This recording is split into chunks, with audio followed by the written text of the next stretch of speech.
Hello and welcome to Dice and Demons. I'm Emma, and in this video I want to show you how I paint the scales on my Bastiladon for my Lollipop Lizards.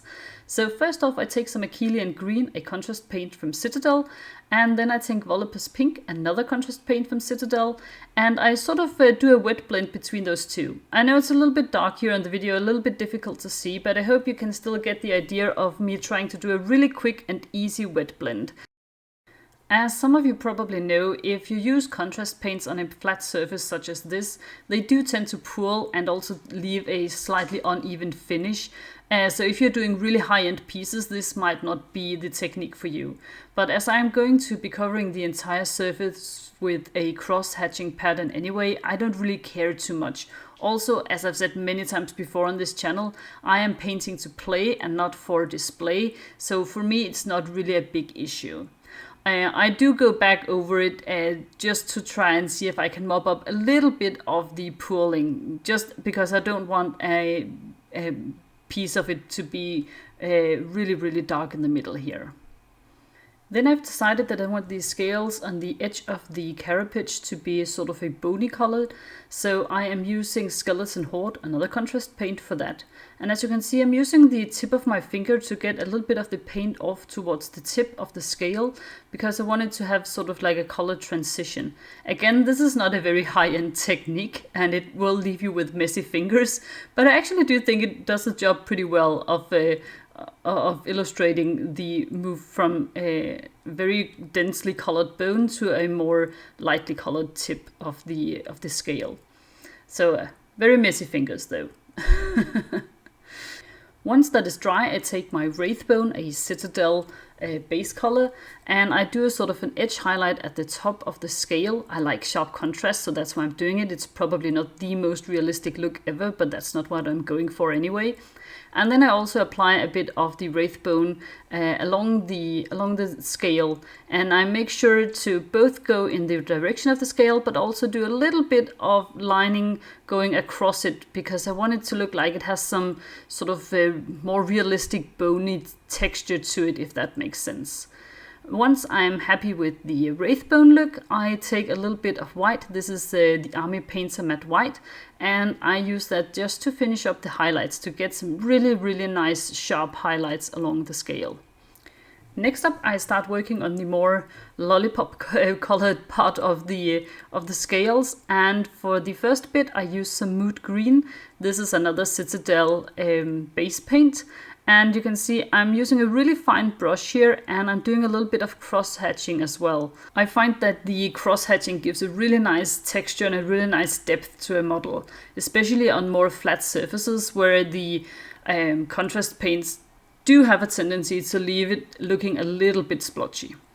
Next up, I take some very light blue. This is Void Shield Blue from the Army Painter, and I do the same thing to that, but I only apply it where I have sort of mixed the two base contrast paints, so where you have the sort of a purpley color, that's where I apply the blue. Then for the purple highlight or the pink highlight at the bottom of the scale, I use a mixture of a really lovely pink pigment called Cyclame Red from PK Pro, mixed with the Army Painter Matte White. And I find that this gives me the brightest pink that I have been able to find. If some of you know where I can find something like this straight out of a bottle, that would be awesome, because it would be way easier than mixing it myself. But so far this is what I am working with and what I have found that I get the best results from. And it has the added benefit of glowing in the dark.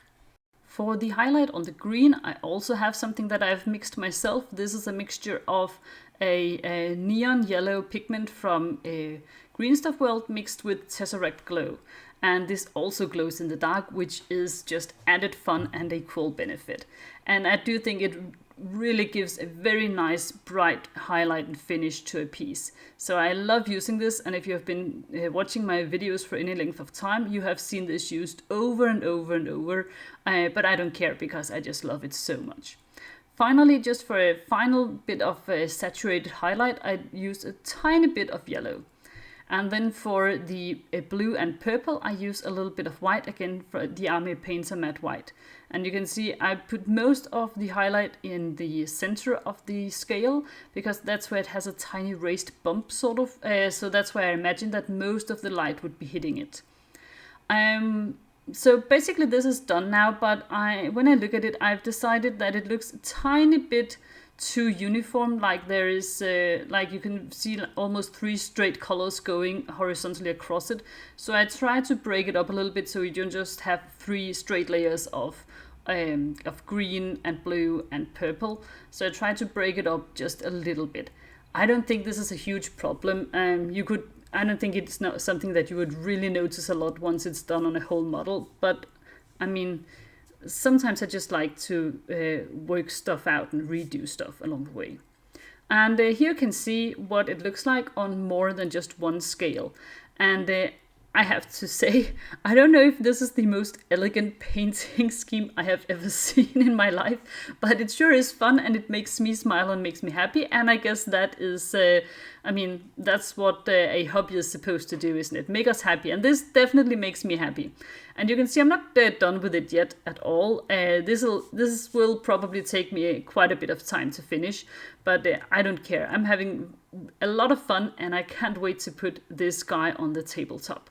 So what do you think? Do you think do you think it looks cool? Is it too much? Not enough? Do you think I should drown him in a tub of Nuln Oil and see where that takes me?